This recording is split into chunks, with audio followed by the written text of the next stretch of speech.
دین جو ہے اس کا بیضی مدار کیوں، یہ کیوں اتنے درجے پر جھکا ہوا اس کے محور پر؟ ایک ایک بات میں نظر آتا کہ یار یہ اندھا دھند نہیں بنی، جس نے بنایا اس نے سوچا کہ دن رات کا فرق تو اس طرح ہی بن سکتا ہے، اگر یہ گول ہوگا بالکل دائرہ، موسم ہمیشہ ایک رہیں گے، کچھ فصلیں پیدا ہو سی، ہر چیز میں بیٹا آپ دیکھیں گے جس علم کے کمرے میں جائیں گے وہاں نظر آئے گا کہ سوچی سمجھی اسکیم کے تحت اللہ تعالیٰ بنا رہا ہے، ہر چیز میں حکمت ہے، اور ایک چیز دوسری چیز سے ریلیٹڈ ہے، آسمان کا ایک ستارہ زمین کے ایک ذرے سے جڑا ہوا ہے، جو بنا ہوا جہان بالکل ایسے ہی ہے مشین کی طرح کہ اللہ تعالیٰ لوگوں کی ضرورتیں پوری کرا، اس کی رحمت، حکمت، ربوبیت سائنس میں نظر آئے گی، مگر کو اس طرح بنائے تو 2 قرآن ہی کم از کم آپ نہ لیں نا، وہ جب پڑھتا آدمی حیران ہو جاتا کہ یار حالانکہ وہ بھی سائنس کی استاد، ایسا لکھا اس نے کہ یہ کتاب ہے، یہ پورا انفس و آفاق بھی قرآن ہے۔ جی ماشاءاللہ، دلیری سے آپ سوال کیا کریں۔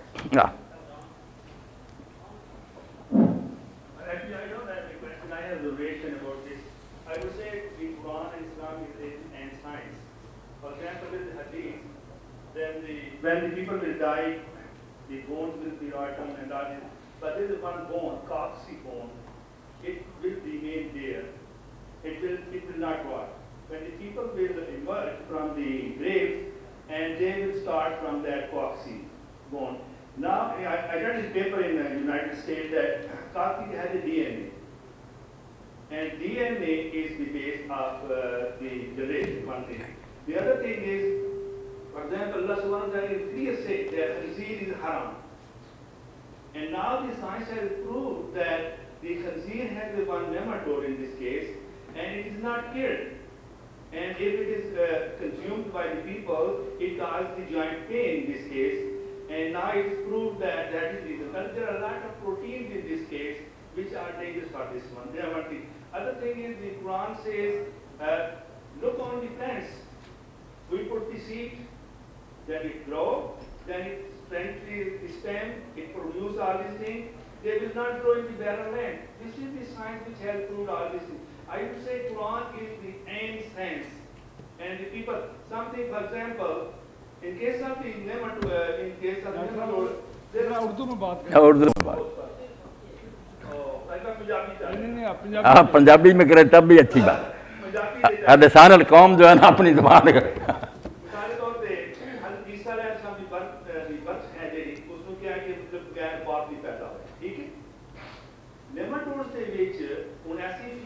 اللہ تعالیٰ نے انہوں کی ایسی چیز رکھ دیتی گئی ہے جنہیں دو چیزیں موجود ہیں، میل اور فیمیل سسٹم موجود ہے، انہوں نے ضرورت ہی نہیں ہے۔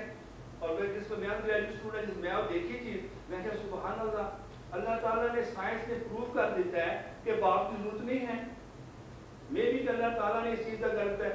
اور بغیر دوسری چیز ہوتی ہے کہ بغیر فرٹیلائزر کی فرٹیلائزیشن کی فرٹیلائزر کی ضرورت ہی نہیں ہے، صرف ایک جڑ ہے اللہ تعالیٰ وہ میل سپنج لے جاتا ہے تو وہ بچہ پیدا ہو جاتا ہے۔ اس وجہ سے نا سیورل ایگزامپل، لیکن افسوس ایک چیز کا ہے کہ اسی قرآن کو پڑھتے نہیں، وی ڈونٹ انڈرسٹینڈ قرآن کو کہ قرآن کی کیا لگی ہے، صفحے لگنے ہیں دوسری جڑ پڑھ جانے بندہ سے چلے جانے ساری عمر پڑھتے ہیں پتہ نہیں کی ہے۔ لیکن اگر اس نے انڈرسٹینڈ کری قرآن مائی آبزرویشن ساری میرے خیال میں اٹ از اینڈ سائنس، اور سائنس نے پروو کیتا ہے کہ قرآن جو ہے کیا ہے وہ بالکل ٹھیک ہے۔ میں نے ڈاکٹر صاحب یہی چیز کہی کہ سائنس کے جو حقائق ہیں نا، جو چیزیں ثابت شدہ ہیں، ان کے خلاف دین میں کوئی بات نہیں آتی، قیامت تک نہیں آ سکتی۔ لا یاتی الباطل من بین یدیہ ولا من خلفہ، تھیوریوں سے ٹکرائے گا، جو نظریات اور خیالات ہیں نا لوگوں کے، ان سے ضرور ٹکرائے گا کہ لوگ اپنی طرف سے خیالات گڑھ لیتے ہیں۔ جو حقائق ثابت ہوں گے ان کا رد نہیں دین کرے گا، کیونکہ قرآن اللہ کا قول ہے، یہ جہان اللہ کا فعل ہے، اس کا قول و فعل کیوں ٹکرائیں؟ سائنس اس کا عمل ہی ہے نا کہ وہ کیا کر رہا، دنیا کیسے بنا رہا، یہ ایک ہی ہوں گے، مگر ہونا صحیح چاہیے، اپنی طرف سے گڑھے ہوئے خیالات تو نہیں ہونے چاہیے جو بدلتے رہتے ہیں، کبھی سائنسدان یہ کہتے ہیں جو پھر نظریہ بدل لیتے ہیں۔ خنزیر کے بارے میں ڈاکٹر صاحب نے کچھ کہا، خنزیر کے بارے میں پہلے کچھ کہا، خنزیر میں کہتے ہیں کہ کیسا کیڑا یا نیماٹوڈ ہوتا ہے کہ وہ پکانے سے بھی نہیں مرتا اور جو کھاتا ہے وہ بیمار ہو جاتا ہے۔ یہ اچھی بات ہے ڈاکٹر صاحب کی یہ باتیں جو نا، اس سے واقعی دین کی حقانیت پر یقین بڑھتا ہے کہ اللہ تعالیٰ نے ان کو حرام کیا، خام خانی حرام کیا، ان کے حرام ہونے میں بھی بہت سی حکمتیں ہیں جو آہستہ آہستہ علم سے معلوم ہو جاتی۔ یہ بہت اچھی بات ہے کہ علم اگر دین کا خادم ہو، کوئی چیزیں اس سے معلوم ہوں جس کے دین کی حقانیت اور واضح ہو جائے، بسم اللہ۔ آپ نے تھوڑی دیر پہلے نا دینی کام اور دنیاوی کام دونوں کو ڈسٹنکٹ کیا، حالانکہ اگر میں ایک چل کے آتا ہوں اور سنتوں کا خیال رکھتا ہوں تو میرا یہ بھی عبادت ہے، ٹھیک ہے، اور کوئی کام بھی جو ہے سنت کے مطابق کرتا ہوں تو وہ جو ہے دینی کام، ٹھیک ہے۔ اور حضرت علی رضی اللہ تعالیٰ عنہ سے کسی نے دریافت کیا تھا کہ آپ دن میں کتنے گھنٹے عبادت کرتے ہیں؟ انہوں نے کہا تھا میں دن میں 24 گھنٹے عبادت کرتا ہوں۔ انہوں نے کہا آپ کیا مسلح میں بیٹھے رہتے ہیں؟ آپ نے کہا نہیں، میں جو کام بھی کرتا ہوں نبی اکرم صلی اللہ علیہ وسلم کے مطابق اور اللہ تعالیٰ کے احکام کے مطابق جو کرتا ہوں تو میرا سارا دین یہ بات مطلب۔ اور دوسری بات آپ نے ابھی کہا کہ وہ آج کیوں نہیں بندوں سے انسان پیدا ہوتے؟ حضرت عیسیٰ علیہ السلام جو بغیر باپ کے پیدا ہوئے وہ بھی تو ایک دم نہیں ہوئے، اس کے بعد تو کوئی نہیں ہوئے، اس کے بعد تو کوئی ایگزامپل نہیں اس کی ملی، تو اس لیے یہ تو ان کی حضرت عیسیٰ علیہ السلام کی مثال آپ نے دی، یہی آپ کے خلاف ہے۔ وہ عیسیٰ علیہ السلام اسی لیے ایک بار ہی پیدا ہوئے کہ وہ ہم اس کو عام نیچرلی کہتے ہیں کہ ایسا ہوتا رہتا ہے، وہ کہتے ہیں کہ بس ایک مرتبہ اللہ نے اپنی قدرت سے اس کو کیا۔ یہ کہتے ہیں کہ جانور تبدیل ہوتے آئے ہیں، اس طرح بدلے، ایک آدھا نہیں کہ کبھی اللہ تعالیٰ نے اپنا عمل کام کرے۔ یہ تو کہتے ہیں ارتقاء جو ہے یہ قانون فطرت ہے کہ چیزیں اس طرح بدلنی آ گیا، وہ دکھانا چاہیے کہ کیوں روک کیا۔ عیسیٰ علیہ السلام کی مثال تو ہم خود کہتے ہیں کہ وہ روز کا معاملہ نہیں، وہ اللہ نے اپنی قدرت سے کاملہ سے ایک موقع پر یہ دکھا دیا، رب بھی چاہے دکھا دے، مگر یہ جو ہے ارتقاء، یہ تو بیٹا کہتے ہیں کہ جانور سارے بنے ہی اس طرح، اس لیے یہ تو ہونا چاہیے نا کہ اب بھی بنے۔ یہ مثال آپ کی اس سے مطابق نہیں رکھتی۔ اور جو ہے نا دنیاوی اور دینی کا فرق، یہ آپ سمجھ لیں، ایک کام فی نفس ہی دینی ہے، وہ دنیاوی بنتے ہیں تو نیت بری سے بنتے ہیں کہ میں مسجد میں نماز پڑھتا ہوں دکھاوے کے لیے، تو نماز دین تھا، میری بری نیت سے وہ دنیاوی بن رہی، یہ الگ بات، ورنہ بذات خود نماز دنیا کا کوئی کام نہیں، عبادت ہے۔ جو کام آپ نے کہا کھیتی باڑی وغیرہ یہ دین بنتے بذات خود دین نہیں، اسی لیے ہندو کرتے ہیں، سکھ کرتے ہیں، یہ اگر ہم نیت کر رہے ہیں اللہ کو خوش کر رہے ہیں وہ بھی بنے گی۔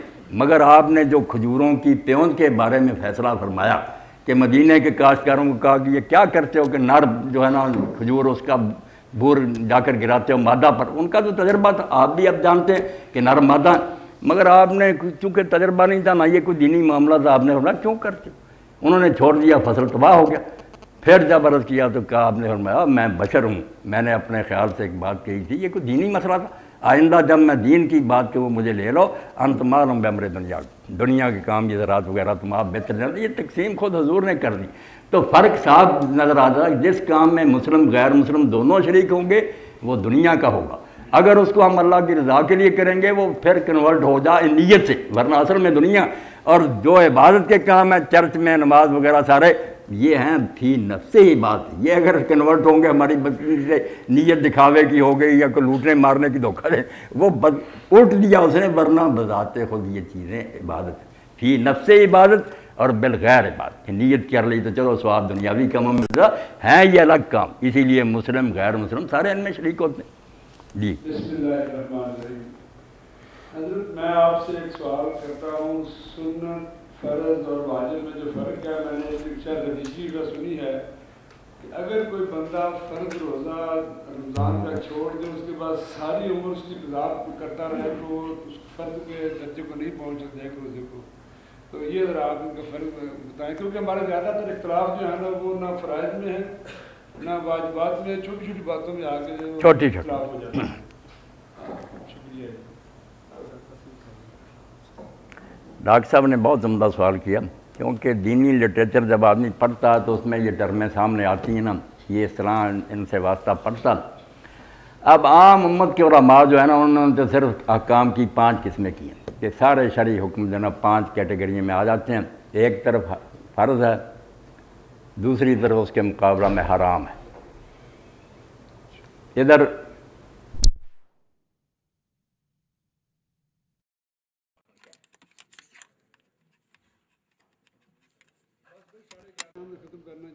ختم ہونے والا ہی، اب آپ بچے تیار ہو کر آیا کریں، سوال لایا کریں، بڑی خوشی ہوگی۔ یہ سوال بہت عمدہ۔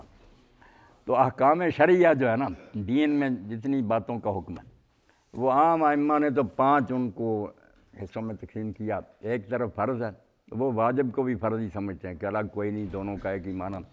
ادھر جو ہے نا وہ حرام ہے، اور دوسری طرف ہے ایک طرف مستحب یا ترغیبہ تطوع کہہ رہے ہیں، دوسری طرف ہے مکروہ، اور ایک کیٹیگری ہے درمیان میں جو ہے مباح۔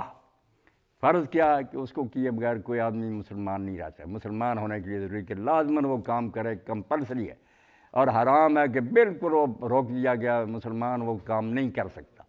دوسرا مستحب ہے کہ شوق دلایا گیا، بہت اچھا ہے، ثواب ہے، عمدہ اعلیٰ، مگر کوئی زور نہیں دیا گیا، اور اگر کوئی نہیں کرتا تو مجرم نہیں۔ اور ادھر مکروہ ہے کہ ناپسند ہے، نہیں کرنا چاہیے، بچنا اچھا، مگر اگر کوئی کرے تو اس کو بھی گناہ نہیں۔ یہ صرف بہتری کے کام ہے، ادھر مستحب ادھر مکروہ، اور مباح جو ہے درمیان میں کہ وہ انسان کے اختیار پر چھوڑ دیا گیا کہ آدمی کرنا چاہے کرے، نہ کرنا چاہے کرے، دونوں کی دین میں اجازت ہے۔ جیسے پلاؤ کھانا، زردہ کھانا یہ مباح ہے، کوئی پلاؤ کھائے کوئی زردہ کھائے، آدمی کی مرضی پہ۔ امام ابو حنیفہ رحمۃ اللہ علیہ کی فقہ میں ذرا زیادہ باریکی سے کام لیا گیا، وہ ایک طرف فرض، اس کے نیچے واجب، اس کے نیچے سنت، پھر مؤکدہ، غیر مؤکدہ، اور بعد میں مباح، اور ادھر دوسری طرف فرض ہے، پھر واجب ہے، پھر مکروہ تحریمی ہے، پھر مکروہ تنزیہی ہے۔ اس لحاظ سے پھر تقریباً 8-9 بن جاتے ہیں۔ مسئلہ اصل یہی ہے کہ فرض اور جو ہے نا حرام، یہ ہیں جو بالکل امت پر لازمی ہیں کہ ان کی پابندی کریں، فرض کریں، حرام جو اس کے قریب نہ جائیں۔ باقی جو ہے ان پر جہنم نہیں کسی کو بھیجا جائے گا، حرام مکروہ پر یا مستحب کے چھوڑنے پر، وہ درجے حاصل کرنے کی، جیسے آپ پاس مارکس کے بعد اپنی ڈویژن امپروو کرنے کے لیے زیادہ نمبر لیتے ہیں، بسم اللہ، ترقی کے لیے میدان کھلا، مگر پاس ہونے کے لیے اتنا ضروری کہ حرام سے بچیں، فرائض کی پابندی کریں۔ مباح جو ہے وہ چھٹی ہے اس پر۔ ڈاکٹر صاحب آخری جی پوچھ لیں ڈاکٹر صاحب، کوئی بات نہیں، پوچھ لیں آپ۔ ماشاء اللہ ماشاء اللہ، برکت دے۔ کئی دفعہ کلاس میں بھی یہ بحث چھڑ جاتی ہے کہ ہمارے مسلمانوں کی ہسٹری ماشاء اللہ بڑی تابناک ہے، اور بنیادی چیزیں جو ہیں سائنس کے اندر جو مسلمانوں نے اسٹیبلش کی، اس کے بعد پھر یہ فرسٹریٹ کیوں ہو گئے اور انہوں نے دگڑ کیوں شروع کر دی، تمام علاقے فتح کر لیے اور لوٹ مار میں شامل ہو گئے۔ اب ان کا دل نہیں کرتا اس طرف آنے کو، عبادت کی طرف تو بہت رجحان ہے، سکون بھی ملتا ہے اس سے، اللہ بذکر اللہ تطمئن القلوب، ٹھیک ہے نا، لیکن اس کے بعد کام کرنے کو دل نہیں کرتا، یہ کیوں ہے؟ ڈاکٹر صاحب نے جو بات کہی نا بہت اچھی ہے، یہ فتوحات ہی مسلمانوں کو لے ڈوبی۔ صحیح بات یہ، اس پر ہم فرق کرتے ہیں، یہ نیشنلسٹ ہونے کی وجہ سے، قومیت کی وجہ سے کہ ہماری برادری کے لوگ تھے، انہوں نے علاقے فتح کر لیے، یہ کیا یہ کیا، دینی نقطہ نظر سے یہ جرائم میں آتا ہے، کوئی یہ دینی خدمات نہیں ہے۔ اگر کوئی شخص نظام نہیں تبدیل کرتا، صرف چہرے بدلتا ہے کہ رہتا وہی کیسر و کسرا کا نظام ہے، وہی محلات ہیں، وہی غربت ہے، تو کیا فائدہ کہ کافر چلا گیا اور مسلمان آ کر بیٹھ گیا؟ یہ کوئی تابناک تاریخ نہیں ہے۔ علوم میں جو خدمت کی وہ بالکل آپ کی ٹھیک بات ہے کہ بہت کام کیا، ہر شعبے میں کیا، اور یورپ تک میں بھی اب ان چیزوں کو اب تک مانا جاتا ہے، ان کی برسیاں منائی جاتی ہیں، کام کیوں چھوڑ بیٹھے؟ جب آپ نے یہ بھی جو فرمایا نا کہ بعد میں دل لگتا ہے، بعد میں نہیں، یہ نہیں رسم ہے، عادت پڑی ہے کہ بچپن میں ہی نماز کے عادی ہو گیا۔ عبادت کے مفہوم کو آدمی سمجھا، سوال ہی نہیں پیدا ہو سکتا کہ وہ کام نہ کرے۔ عبادت تو نام ہی اس کا ہے کہ اللہ تعالیٰ کے سامنے سر جھکانے کے بعد پلے باندھو کہ اللہ کی زمین کو بہتر انداز میں چھوڑ کر جانا، جس حال میں تم نے دیکھا تھا نا، جب رخصت ہو بہتر بنی ہوئی، اصلاح کرو، بہتری کرو۔ اس کے لیے سائنس اور ترقیاں کیوں رکاوٹ بنے؟ بندہ مومن کا تو کام ہے کہ وہ زمین کو بہتر حالت میں چھوڑے، یہ تعمیر جو ہے بہتری اچھی ہے، مگر یہ کوئی نہ عبادت، آپ کہتے ہیں عبادت کی طرف زیادہ جاتے، کہاں جاتے؟ 1000 میں سے ایک بھی مسجد کی طرف رخ نہیں کرتا، چند بوڑھے رہ گئے، کچھ نہیں۔ نماز کی طرف رخ کرتے اور نماز کو سمجھتے کہ وہ کیا کہتے، یہ بھی نہ ہوتا کہ رسم کے طور پر ادا کرتے۔ حضرت سیدنا عمر بن الخطاب رضی اللہ عنہ کا میں کہوں گا کہ ایک شخص نے عدالت میں گواہی دی اور دوسرے نے اس کا تزکیہ کیا کہ یہ بہت نیک آدمی ہے، فرمایا یار اس کے پڑوس میں رہتے ہو؟ نہیں۔ کوئی سفر کیا اس کے ساتھ؟ کوئی نہیں۔ کوئی لین دین کبھی ہوا؟ کوئی نہیں۔ آپ نے فرمایا تو نے یار اس کو کسی مسجد میں رکوع سجدہ کرتے دیکھ لیا اور اس وجہ سے کہہ رہا نیک ہے، اس سے آدمی کے نیک ہونے کا پتہ چلتا۔ کئی لوگ رسم کے طور پر عادی ہوتے ہیں بچپن سے، یہ موقع ہیں جہاں پتہ چلتا ہے کہ اس آدمی کا اصل کریکٹر کیا، لین دین ہو، سفر اس کے ساتھ ہو، کوئی پڑوس میں رہے۔ تو اصل میں ڈاکٹر صاحب بات یہی ہے کہ ہماری عبادت بھی رسمی ہے، وہ بھی اب برائے نام ہی ہے، کوئی نہیں، عبادت بھی بہت کم ہو گئی ہے۔ کتنے لوگ ہیں جو مسجدوں کا رخ کرتے ہیں اور سمجھ کر ادا کرنے والے تو بالکل برائے نام۔ اب دیکھیں نا، وہ 80 من تک ییلڈ لے رہے ہیں، گندم بدماش جو ہیں دنیا میں رول کر رہے ہیں، ہماری ییلڈ 40 من سے آگے نہیں بڑھ رہی، تو فرشتے تو نہیں لینڈ کریں گے؟ نہیں، فرشتے نہیں کریں، بالکل، یہ بالکل جرم ہے، بہت جرم ہے یہ کہ اللہ کی زمین کو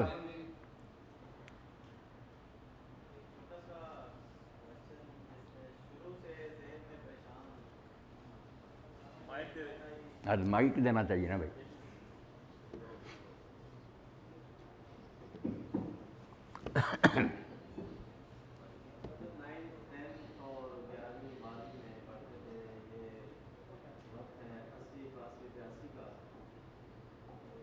ایک ذہن میں کویشچن اس وقت سے آج تک پھنسا ہوا ہے کہ یہ احادیث بھی ہیں اور ہم نے ہر جگہ یہ سنا ہے کہ دعا کرنا اللہ تعالیٰ سے مانگنا ہمیں اسی سے مانگنا چاہیے. کلیکٹیو اکٹھے ہو کے جب دعا کرتے ہیں اس میں زیادہ سمجھتے ہیں. پھر یہ جب مجمع میں ہم کرتے ہیں بچے معصوموں کی دعا بہت زیادہ قبول ہوتی ہے. تو جب سے ہمیں ہوش سنبھالی ہے آزاد کشمیر اور فلسطین اور اس طرح کے آج کل جو ہمارے مسائل ہیں وہ بہت زیادہ بڑھ چکے ہیں. جب ہمارے حج کا موقع ہوتا ہے لاکھوں لوگ اکٹھے ہوتے ہیں دعا کرتے ہیں. اس دعا میں جو یہ ساری ہم نے آج تک کی اسٹڈیز دماغ میں بیٹھی ہوئی ہیں کہ اکٹھے دعا کرے ایک کی بھی قبول ہو جائے تو سارے مجمع کی قبول ہوگی. اس میں ایک بھی معصوم ہے معصوم کی دعا اللہ تعالیٰ بہت جلدی قبول کر دیتے ہیں وہ سب کی قبول. اور یہ 30 سال کے عرصے میں جو آج تک ہم دیکھ رہے ہیں حج کے مواقع پر اور دوسرے تمام جہاں اتنے رائے گئے ہیں دوسرے تیسرے اجتماع ہوتے ہیں جہاں بھی ہماری کلیکٹنگ ہوتی ہے ہم کشمیر کی بھی بات کرتے ہیں مسلمانوں کے باقی مسائل کی بات کرتے ہیں لیکن ہم دن بدن خراب ہو جا رہے ہیں. کیا ہم میں ایک بھی معصوم نہیں ہے؟ کیا ہم میں ایک بھی ٹھیک نہیں ہے؟ یہ ایک ایسا کویشچن ہے جس میں آج تک مجھ سے یہ سالو نہیں ہو سکا اور یہ ہمیشہ ایک پریشانی ایک دیر میں بنی رہتی ہے. کائنڈلی اگر ہم صاف ہو سکیں میں پھر میں فوکس کر رہا ہوں کہ کتنے بڑے لاکھوں کروڑوں کے مجمع میں کیا ایک بھی انوسینٹ ایک بچہ چھوٹے تھے یا ہم کسی کی بھی دعا اللہ کی طرف نہیں جا رہے کہ ہم ان مسائل سے ان پریشانیوں سے بے عزتی سے فاصلے میں کریں. بالکل میں نے سوال آپ کا سن لیا. اس سوال نے پریشان تو مسلمانوں کو کرنا ہی ہے کہ کعبہ شریف میں دعائیں ہوتی ہیں. رمضان المبارک میں تو جب قرآن ختم ہوتا ہے امام صاحب پونا گھنٹہ روتے ہیں دعا کرتے ہیں لوگ بھی روتے ہیں کوئی اثر نہیں ہوتا. ہونا چاہیے ہی نہیں. بالکل اللہ تعالیٰ کو نہیں چاہیے کہ اپنی سنت تبدیل کرے اور ہم مسلمانوں کی مدد کرے. اگر وہ ایسا کرے تو اس کا بھی کوئی قاعدہ قانون صاف بات ہے ان مسلمانوں کی کوئی نہیں سنی چاہیے. یہ بے شک روئیں آسمان ہرا دے نا چیخ چیخ کر ان پر مصائب کا ہی نزول ہونا چاہیے. یہ مستحق اس کے قانون خداوندی کسی کی رعایت نہیں کرتا. اللہ کے رسول علیہ السلام خود موجود تھے. صحابہ کرام کی جماعت تھی. وعدہ تھا اللہ کا کہ 3000 کے ذریعہ مدد کروں گا. کی بھی میدان احد میں فتح ہو گئی مگر غلط کام کیا کہ جہاں آپ نے درہ پر مقرر کر لیے تھے 50 سپاہی کہ تم نے درہ نہیں چھوڑنا ہم ہارے ہیں جیتے. 40 بعد نہیں آئے. امیر لشکر کہہ رہا ہے عبداللہ بن زبیر کہ بھائی حضور کا حکم ہے رکو نہیں روکے چھوڑ گئے. لوٹ کا مال اکٹھے کرنے چلے گئے. 10 آدمی رہ گئے. خالد بن ولید نے چکر کاٹا اور ان کو بھی قتل کیا. فتح شکست میں بدل گئی. اور جب روئے چلائے سورہ آل عمران گزرے اللہ نے کہا میں نبی کو کیا کروں اور صحابہ کو کیوں اصول توڑا. عصیتم الرسول تم نے رسول کی نافرمانی کی قانون کی خلاف ورزی درہ خالی کر دیا نتیجہ نکلنا تھا. اس لیے صاحب منہ پر تمانچہ لگا کہ تم کیا کہتے ہو کہ اللہ تعالیٰ تمہاری خاطر اپنی عادتیں بدل دے. اسی لیے امیر المومنین ابن ابی طالب رضی اللہ عنہ کا قول یہ یاد رکھنا چاہیے سب لوگوں تک پہنچائیں کہ اب دائی بالعمل جو کرتا کچھ نہیں اور دعائیں کرتا نا کرامی بقوسم بلا وقت وہ ایسی کمان سے تیر چلا رہا ہے جس کے آگے تندی نہیں. کوئی وہ تیر کو کھینچنے والی بات ہی نہیں. تیر کیا کرے پہلے کام کرو جو تمہارے بس میں ہے پورا زور لگاؤ پھر اللہ سے مدد مانگو. اقبال یہی کہتے ہیں بعد دعائے نصرت پیغامین ہو. اللہ کے رسول کی ایک طرف مدد کی دعا ہوتی تھی کہ اللہ مدد کر اور دوسری طرف تلوار آمین کہتی تھی. آمین مفتی نہیں تلوار کہتی. پورا اسلحہ ہوتا تھا قوت ہوتی. اب کرتے کراتے مسلمان کوئی نہیں. امام کعبہ روئے گا دوسرے کو کیا بنے گا.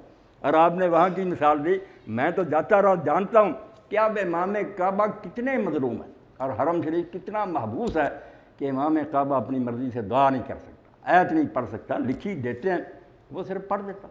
کبھی فکرہ رہ جاتا پیچھے سے پڑھنا شروع کر جیسے کتاب سنائی کوئی خطابت نہیں کوئی لیکچر نہیں کوئی آزادی نہیں کہ وہ آسانی سے آرام سے ٹوکے کہ کیا کر رہے ہیں.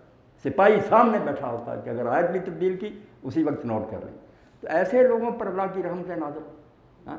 اور آپ دیکھتے ہیں کہ وہ غلاف کعبہ لوگ چیخے کہ آپ نے یہ بھی کہہ دیا. میں نے کہا پڑھو جب یہ شروع ہوا تھا امت روئی تھی کہ کعبے کو کیا ضرورت ہے اتنے غلاف کی کہ کروڑوں روپیہ اس پر خرچ ہوتا ہے، سونے کے تار گزرتا ہے، یاشی لوگ بھوکے مر رہے ہیں اور آپ کعبے پر غلاف چڑھا رہے ہیں۔ اور کون ہے بانی اس کا؟ یزید پلید، کہ اس نے ریشم کا لباس چڑھایا۔ بعد سے حکمرانوں